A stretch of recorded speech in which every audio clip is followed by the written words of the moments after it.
Hello friends, welcome back. कैसे हैं आप सभी लोग? आशा करता हूँ सब लोग अच्छे होंगे। मैं अभय आज आपको डिपार्टमेंटल ऑर्गेनाइजेशन एंड स्टाफिंग यानी कि फूड एंड बेवरेज स्टाफिंग के job description, duties and responsibilities के बारे में फुल डिटेल जानकारी देने वाला हूँ। किस स्टाफ का क्या जॉब्स होता है, क्या रोल्स होते हैं, उनकी क्या ड्यूटीज होती हैं, इसके बारे में हम पूरा डिस्कस डिटेल में पढ़ेंगे। तो प्लीज़ इस वीडियो के अंत तक रहिए, तभी आपको ये पूरा टॉपिक समझ में आएगा। और जो भी स्टूडेंट्स बीबीए टूरिज्म के हैं या बीएचएम सिटी के हैं, दोनों के ही कोर्सेज में यह क्वेश्चन दिया हुआ है और एग्जाम में बहुत ही ज़्यादा पूछे जाने वाला क्वेश्चन है। तो बिना समय को बर्बाद करते हुए हम आज का टॉपिक स्टार्ट करते हैं। और सबसे पहले हम समझते हैं restaurant manager. Basically restaurant manager की क्या ड्यूटीज हैं, क्या रिस्पॉन्सिबिलिटीज हैं। इसमें मैं आपको ड्यूटीज एंड रिस्पॉन्सिबिलिटीज बताने जा रहा हूँ। पिछली वीडियो मैंने यही बनाया हुआ था जिसमें मैंने बताया था आपको hierarchy of food and beverage staffing. तो आप उस वीडियो को देख सकते हैं जिसमें आप समझ सकते हैं कि क्या हायरार्की होती है ऑफ स्टाफ की, किस तरीके से स्टाफ को एक अपॉइंट किया जाता है, किस स्टाफ की क्या पोजीशंस होती हैं, वो मैंने पिछली वाली वीडियो में बताया हुआ है। मैं उसका लिंक आपको डिस्क्रिप्शन में दे दूंगा, आप वहाँ पे जाकर देख सकते हैं। तो हम आते हैं अपने टॉपिक पे और समझते हैं रेस्टोरेंट मैनेजर के बारे में। रेस्टोरेंट मैनेजर के जो वर्क्स हैं वहाँ पर मैंने लिखा हुआ है, he reports to the food and beverage manager. सबसे पहले हमारे पास आते हैं फूड एंड बेवरेज मैनेजर, जो टॉप हायरार्की में होते हैं। सबसे फर्स्ट पोजीशन में फूड एंड बेवरेज मैनेजर होते हैं। उनके अंडर में जो काम करते हैं वो होते हैं हमारे रेस्टोरेंट मैनेजर। तो रेस्टोरेंट में जो मैनेजर का पहला काम है वो है he reports to the food and beverage manager. जो भी काम किया जाता है, जो भी सुपरवाइजर का जो भी उनका वर्क होता है, वो सारे अपने वर्क की report food and beverage manager को देते हैं। दूसरा जो उनका पॉइंट लिखा हुआ है वो है he is in charge of restaurant and should be well versed in food and beverage and all license and law। जो भी उन्हें काम दिया जाता है वो अपना पूर्ण तरीके से काम करते हैं और उनका जो भी काम होता है, बेसिकली जो भी लाइसेंसिंग के लॉ होते हैं, जो भी लॉ होते हैं, जो भी लीगल डॉक्यूमेंट्स होते हैं फूड एंड बेवरेज डिपार्टमेंट से रिलेटेड, वो अपने काम में पूरे स्किल्ड होने चाहिए। उसके साथ साथ उन्हें अपने डिपार्टमेंट की पूर्ण संपूर्ण नॉलेज होनी चाहिए, तभी तो वे पूरे डिपार्टमेंट को हैंडल कर पाएंगे। तीसरा जो है वो है he is the responsible to set up and maintain the standards. उनके पास इतना एक्सपीरियंस होना चाहिए, इतना नॉलेज होनी चाहिए कि वह पूरे एक ऑर्गेनाइजेशन को, डिपार्टमेंट को सेटअप कर सके, उन्हें मेंटेन कर सके। जो भी स्टैंडर्ड्स हैं उन स्टैंडर्ड्स के अकॉर्डिंग ही काम हो रहा है या नहीं हो रहा है उसको सुपरवाइज कर सकें, इतनी उनको नॉलेज होनी चाहिए। चौथा जो पॉइंट है वो है all the staff in the restaurant reports to him. जो भी रेस्टोरेंट मैनेजर के अंडर में जितना भी सारे एम्प्लॉयज काम करता है, वो सभी एम्प्लॉयज जो भी वर्क करते हैं उनकी रिपोर्टिंग रेस्टोरेंट मैनेजर को करते हैं। और रेस्टोरेंट जो मैनेजर होते हैं वो अपने वर्क की reporting food and beverage manager को करते हैं। लास्ट जो पॉइंट है इनका वो है he is the person responsible for staff discipline and decide duty roster. Basically staff में डिसिप्लिन बना रहे, कोई भी किसी प्रकार का डिस्प्यूट ना हो स्टाफ के बीच में, कोई किसी प्रकार का इरिटेशन ना हो, डिस्प्यूट क्वारलिंग ना हो, ये सब चीज़ों का एक एथिकल एनवायरनमेंट बनाए रखने की जो रिस्पॉन्सिबिलिटी होती है वो होती है रेस्टोरेंट मैनेजर की। इसके साथ ही साथ ड्यूटी रोस्टर को बनाना, कौन सा स्टाफ किस टाइम ड्यूटी करेगा और किस टाइम क्या टाइमिंग रहेगी उसकी, ये सब डिसाइड करना एक रेस्टोरेंट मैनेजर का ही काम होता है। रेस्टोरेंट मैनेजर के अंतर्गत जो काम करते हैं वो होते हैं हमारे असिस्टेंट रेस्टोरेंट मैनेजर। इनका जो बेसिकली काम होता है वो होता है assist the restaurant manager and in the sense he takes his responsibility. Basically restaurant manager के जो भी काम होते हैं उन सभी कामों में उनको सहायता देना, उनको असिस्ट करना। इसके साथ साथ यदि किसी कारणवश रेस्टोरेंट मैनेजर एब्सेंट है तो उनकी अनुपस्थिति में जो भी रेस्टोरेंट मैनेजर के काम है वो सभी कामों को असिस्टेंट रेस्टोरेंट मैनेजर हैंडल करते हैं। इनका सिर्फ इतना ही काम होता है कि सिर्फ और सिर्फ रेस्टोरेंट मैनेजर को असिस्ट करना और उनके कामों में उनकी सहायता प्रदान करना। इसके अंडर में आते हैं हमारे सीनियर कैप्टन। रेस्टोरेंट मैनेजर या असिस्टेंट रेस्टोरेंट मैनेजर के अंडर में जो काम करते हैं वो होते हैं सीनियर कैप्टन। तो हम समझते हैं सीनियर कैप्टन के क्या वर्क्स हैं। पहला जो पॉइंट लिखा हुआ है वो है he relieves the assistant restaurant manager on his day off. He reports to the restaurant manager. Restaurant he first point जो मैंने बताया, he relieves the assistant restaurant manager on his day off. जिस समय या जिस दिन असिस्टेंट रेस्टोरेंट मैनेजर एब्सेंट होते हैं उस समय उनके भी जो भी काम होते हैं, या सीनियर कैप्टन रेस्टोरेंट मैनेजर को असिस्ट करते हैं। जिस समय भी आपके असिस्टेंट रेस्टोरेंट मैनेजर एब्सेंट हो गए उस समय सीनियर कैप्टन की रिस्पॉन्सिबिलिटी होती है कि वह रेस्टोरेंट मैनेजर को असिस्ट करें, उनके कामों में उनकी हेल्प करें। और जो भी काम उनके अंडर में किए जा रहे हैं वो सारे कामों की रिपोर्ट वह रेस्टोरेंट मैनेजर को दें। He is responsible for the service aspect of the restaurant. He supervise grooming, check and briefing. VIP guest are attended by him. सभी स्टाफ को सुपरवाइज करना, जो भी सीनियर कैप्टन के अंडर में काम कर रहे हैं उन सभी को सुपरवाइज करना, उनके वर्क की स्क्रीनिंग करना, और कोई भी वीआईपी यदि गेस्ट आ रहा है तो उनको स्वयं जाकर हैंडल करना। ये बेसिकली प्रोमिनेंट वर्क होते हैं सीनियर कैप्टन के। इसके बाद सीनियर कैप्टन के जो अंडर में जो काम करते हैं वो होते हैं कैप्टन। तो हम समझते हैं कैप्टन के बारे में। Report to the CPR captain as well as assist him in his job. Captain का जो भी काम होता है वो कैप्टन के अंडर में जो भी एम्प्लॉयज वर्क कर रहे होते हैं उन सभी की वर्किंग प्रोसेस को, उन सभी की वर्किंग रिपोर्ट को कैप्टन को, जो सीनियर कैप्टन होते हैं उन्हें प्रोवाइड करना। इसके साथ साथ सीनियर कैप्टन के काम में उनकी सहायता करना ही एक कैप्टन का काम होता है। इसके बाद सेकंड जो पॉइंट है वो है responsible for and supervise service at a station. सारी चीज़ों को सुपरवाइज करना, जो भी सीनियर आपके कैप्टन की वर्क हैं उन सभी कैप्टन की वर्क को रिस्पॉन्सिबिलिटी होती है, उन रिस्पॉन्सिबिलिटी पर काम करना, ये एक कैप्टन की वर्क होते हैं। इसके बाद तीसरा पॉइंट है वो है responsible for taking order from the guest. जो भी गेस्ट द्वारा ऑर्डर किए जा रहे हैं उन सभी ऑर्डर्स को प्रॉपर टेक करना, उनको प्रॉपर एक सर्विस प्रोवाइड करना। चौथा पॉइंट है वो है relieves the senior captain on his day of.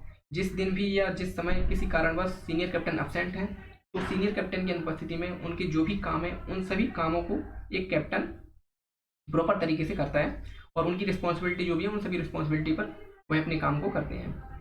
Last point है वो है supervise month and stock making. तो सभी स्टाफ को सुपरवाइज करना, जो भी आपके कैप्टन के अंतर्गत काम कर रहे होते हैं। इसके साथ साथ स्टॉक को मेंटेन करना, प्रॉपर डेकोरम मेंटेन करना स्टाफ के बीच, कोई भी स्टाफ के बीच डिस्प्यूट ना हो। यदि कोई डिस्प्यूट होता है तो उसको प्रॉपर तरीके से, कंट्रोवर्सी कोई भी होती है वो कंट्रोवर्सी को खत्म करना, एक प्रॉपर एथिकल एनवायरनमेंट करना, प्रॉपर कोऑर्डिनेशन बनाए रखना, ये सारे काम एक कैप्टन के होते हैं। कैप्टन के अंतर्गत जो काम करते हैं वो होते हैं हमारे senior steward. Senior steward senior steward में well versed in service techniques and supervise mise en place. And जो सेकंड पॉइंट है वो है does the service assist by the juniors. And third point है assist the captain in all his work. Basically senior steward का जो work होता है वो बेसिकली होता है सुपरवाइज करना, जो भी उनके अंडर में काम कर रहे होते हैं उन्हें सुपरवाइज करना। उसके साथ साथ यदि किसी कारणवश जो कैप्टन है वो कैप्टन अब्सेंट है तो कैप्टन के सारे काम को एक सीनियर स्टेवार्ड करते हैं। इसके साथ साथ वह सीनियर कैप्टन को भी सपोर्ट करते हैं। यदि कैप्टन अब्सेंट है तो कैप्टन के जो भी काम होते हैं वो सीनियर स्टेवार्ड करेंगे। और सीनियर स्टेवार्ड, एक कैप्टन का काम ये भी होता है कि सीनियर कैप्टन को असिस्ट करना, तो सीनियर स्टेवार्ड सीनियर कैप्टन को भी असिस्ट करते हैं। अब हम बात करते हैं स्टेवार्ड के। Assist senior steward in service, they basically service a company. Basically steward का काम होता है कि सीनियर स्टेवार्ड के जो भी काम है उनको असिस्ट करना, उनको प्रॉपर रिपोर्टिंग करना, proper day to day maintain जो भी काम किए जा रहे हैं उनकी proper reporting time to time provide करना। ये बेसिकली सीनियर स्टेवार्ड या स्टेवार्ड ये डिपेंड करता है कि ऑर्गेनाइजेशन कितनी बड़ी है, उसका साइज कितना बड़ा है, इसके साथ साथ वहाँ की पॉलिसीज क्या है और कितनी डिमांड है कि हम उसको सप्लाई को पूरा करने के लिए हमें इतनी ज़्यादा स्टाफ की जरूरत पड़ रही है। क्योंकि बहुत सी ऑर्गेनाइजेशन में सिर्फ हम देखते हैं रेस्टोरेंट मैनेजर होते हैं, आपके फूड एंड बेवरेज मैनेजर पहले नंबर पे होते हैं, दूसरे नंबर पे आपके रेस्टोरेंट मैनेजर पे होते हैं, तीसरे पे आपके होते हैं असिस्टेंट रेस्टोरेंट मैनेजर, चौथे नंबर पे सीनियर कैप्टन, फिर कैप्टन, बस 5 ही हम देखते हैं। सीनियर स्टेवार्ड या स्टेवार्ड हमें देखने को ही नहीं मिलते हैं। बट जो बहुत बड़ी ऑर्गेनाइजेशन होती हैं, जो पे बहुत ज़्यादा काम किया जाता है, बहुत ज़्यादा रस होता है, बहुत ज़्यादा ही डिमांड होती है, तो उस डिमांड को पूरा करने के लिए, उस सप्लाई को पूरा बनाए रखने के लिए हम स्टाफ की संख्या बढ़ाते हैं, मैन पावर की हमें ज़्यादा जरूरत पड़ती है। इस कारणवश हम सीनियर स्टेवार्ड और स्टेवार्ड 2 पोस्ट अपॉइंट करते हैं। इसके बाद जो स्टेवार्ड के अंडर में जो काम करते हैं वो होते हैं बस बॉय। बेसिकली ये बस बॉय जो होते हैं वो लर्नर होते हैं, एक ट्रेनर होते हैं, जो बेसिकली जो न्यूली ज्वाइंट स्टाफ होते हैं उनको काम ही होता है, उनका दौड़ भाग वाला काम होता है, प्रॉपर लर्निंग करते हैं, ये सबके अंडर में काम करते हैं। रेस्टोरेंट मैनेजर को भी असिस्ट करते हैं, असिस्टेंट रेस्टोरेंट मैनेजर को भी असिस्ट करते हैं, सीनियर कैप्टन को भी असिस्ट करते हैं, कैप्टन को, सीनियर स्टेवार्ड सभी का काम एक बस बॉय करता है। कोई भी इनको कह सकता है कि आपको ये काम करना है, आपको वो काम करना है, आपको ये लाना है, वो लाना है, ये सारे काम बस बॉय के होते हैं। सेकंड जो पॉइंट मैंने इसमें लिखा हुआ है Dutch clearance sometimes allowed to attend service. वही जो मैंने बताया हुआ है आपको, बस बॉय के बेसिकली यही वर्क होता है। जो लास्ट में आते हैं वो हमारे hostess. Food and beverage staffing में जो लास्ट हायरार्की में जो स्टाफ होते हैं वो होते हैं हमारे हॉस्टेस। तो हॉस्टेस बहुत ही इंपॉर्टेंट पार्ट होता है एक फूड एंड बेवरेज स्टाफिंग का। तो इसके बारे में समझते हैं क्या है। यहाँ पे मैंने लिखा हुआ है this person is generally a lady who is in charge of receiving the guest and taking him or her to the particular table.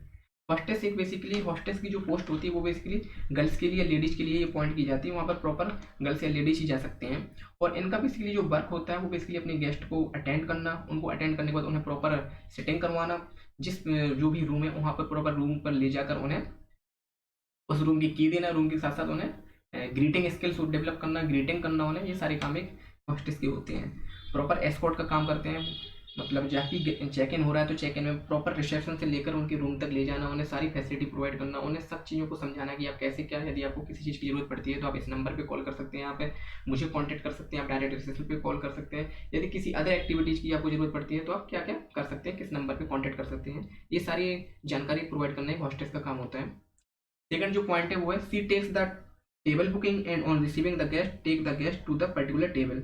Proper guest को प्रॉपर टेबल तक ले जाना, उसे सेटिंग करवाना, इसके साथ साथ उनसे पूछना कि आपको मेनू कार्ड में क्या क्या चाहिए, वो सारी चीज़ें को ऑर्डर लगाना, ऑर्डर के बाद उन्हें प्रॉपर सर्विसिंग देना, ये सारे काम होते हैं हॉस्टेस के।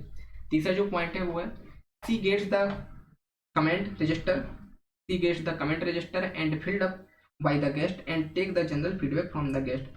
बेसिकली कस्टमर्स को सर्विस, पूरी सर्विस देने के बाद उनसे प्रॉपर एक फीडबैक फॉर्म फिलअप करवाना कि आपको क्या हमारी सर्विस से आप संतुष्ट हैं, जो भी हॉस्पिटैलिटी इंडस्ट्री में, होटल्स में जो भी आपसे बिहेवियर किया गया है या जिस भी स्टाफ ने आपको जो भी सर्विस दी है, क्या आप उस सर्विस से सेटिस्फाइड हैं, are you satisfied with their service, then yes तो प्लीज फिल दिस फॉर्म। इस तरीके से आप एक फॉर्म फिलअप करवाते हैं, उस फॉर्म को आप अपने इम्प्रूवमेंट के लिए, अपने फ्यूचर स्ट्रेटजीज के लिए यूज करते हैं। यदि आपका क्लाइंट्स ने आपका अच्छा फीडबैक दिया है तो आप अच्छा फीडबैक मतलब समझिए आपकी ऑर्गेनाइजेशन अच्छी चल रही है, और यदि गलत फीडबैक दिया है तो किसी न किसी एरिया में आपको इम्प्रूवमेंट करने की ज़रूरत है। तो ये सारे काम आपके हॉस्टेस के होते हैं।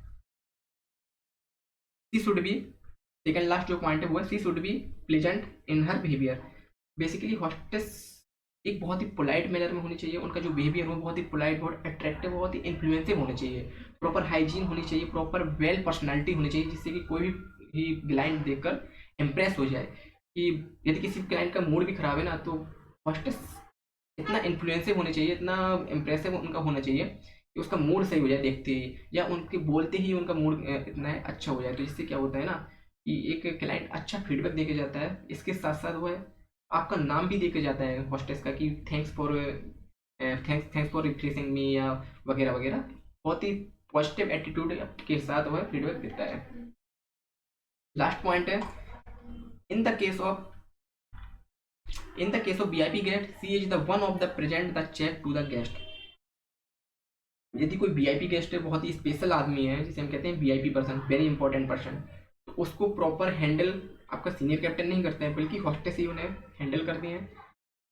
उन्हें प्रॉपर सारी सर्विस प्रोवाइड करना, उन्हें चेक इन करना, उनके सारे कामों को करवाना, उनकी रजिस्ट्रेशन करवाना, उनका बिल पेमेंट करवाना, उन्हें प्रॉपर उनके ऑर्डर्स लेना, ऑर्डर्स लेने के साथ साथ उन्हें यदि कोई प्रॉब्लम्स है तो उनको सॉल्व आउट करना, इसके साथ साथ उनकी कोई भी यदि डिमांड है तो उस डिमांड को पूरा करना एक हॉस्टेस का ही काम होता है।